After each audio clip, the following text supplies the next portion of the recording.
With all the preliminary stuff out of the way, it's time to figure out where are we gonna put the amplifier. Now in the past, the previous body style, we would put things up underneath the driver's front seat. It's a favorite place of mine. However, with this and the newer ones, there's a big AC vent, some body control modules. That has become a place where you just can't do it. Behind the seat, this has a sliding rear window. More than likely for something this old, it's probably gonna leak. So we need to come up with something a little bit better than that.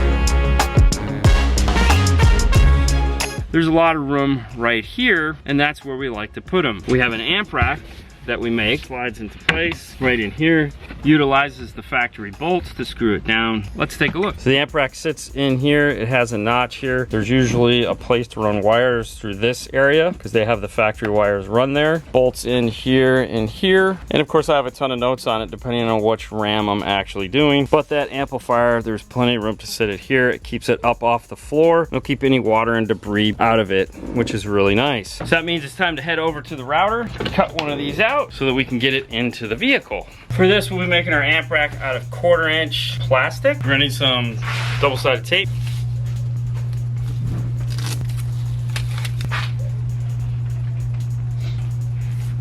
This piece is 16.5 by 20. It needs to be a little bit longer, which I have notes for on here because of the way this is constructed. Using our spiral cut flush trim bit from Mobile Solutions. We want our ball bearing to ride along our substrate here.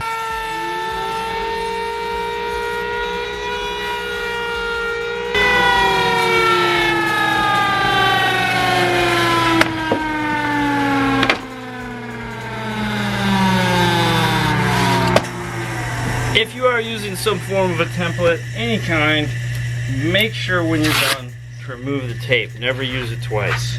And don't leave it on there because it leaves it messy for the next guy. Because our template was a little short, we just need to trim up some area here and here. For that, we're actually just gonna use the scrap.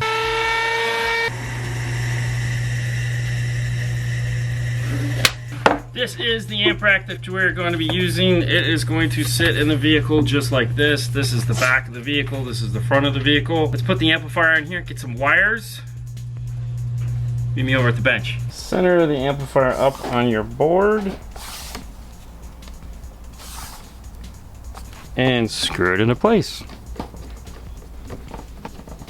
We'll be using a Stinger Pro wiring for this, which comes with a 4000 series RCA and a Stinger Pro wire, which is red and black, and a remote turn on. For right now, I'm gonna leave this ground wire this long because typically this needs to get grounded over inside of one of the camel humps. I don't like just leaving the wire like this. I wanna put some braided loom on it, and 1, 2. Wire's looking all pretty with some Tech Flex on it, just like that. We have these custom heat shrink 5-star logos made, so you know who did it. Ground goes in first. Now, if you've never seen a ferrule on the wire before, that's this piece right here, and what it's designed to do is take all of that wiring and compress it down into what would be kind of like a lug. That makes it so that when you go to tighten this screw down, keeps all the wiring in one solid chunk so that as you're twisting, it's not like ripping the wire apart and fanning it all out. Just makes for a much cleaner installation. Put one on the remote turn on to fill in the hole. For the remote turn on, we covered it in loom up to this point here, which is by design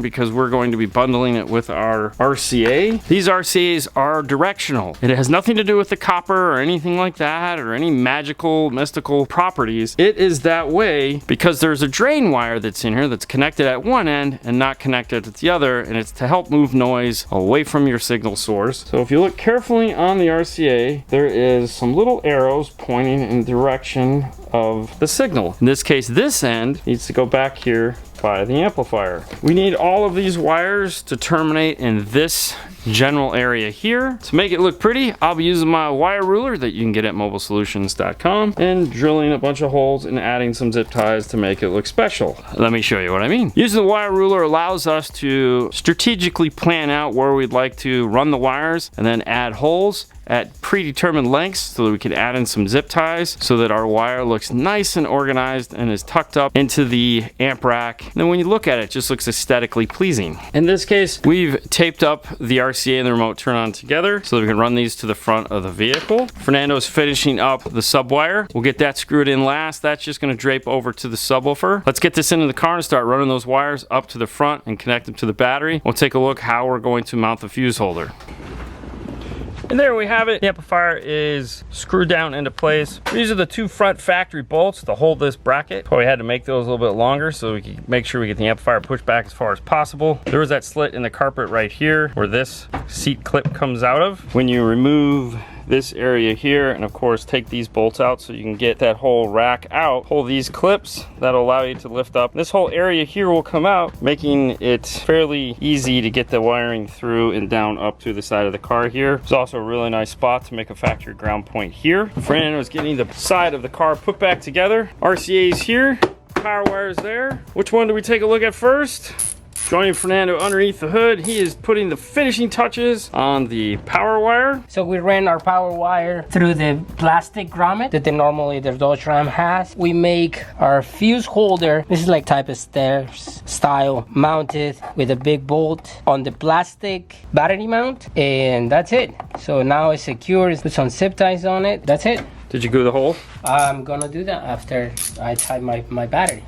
So we call it gooing the hole, and what that is we use this 3M strip caulk, and it's a sticky black goo is really the only way to say it. Oh yeah, look, it's like the equivalent of venom.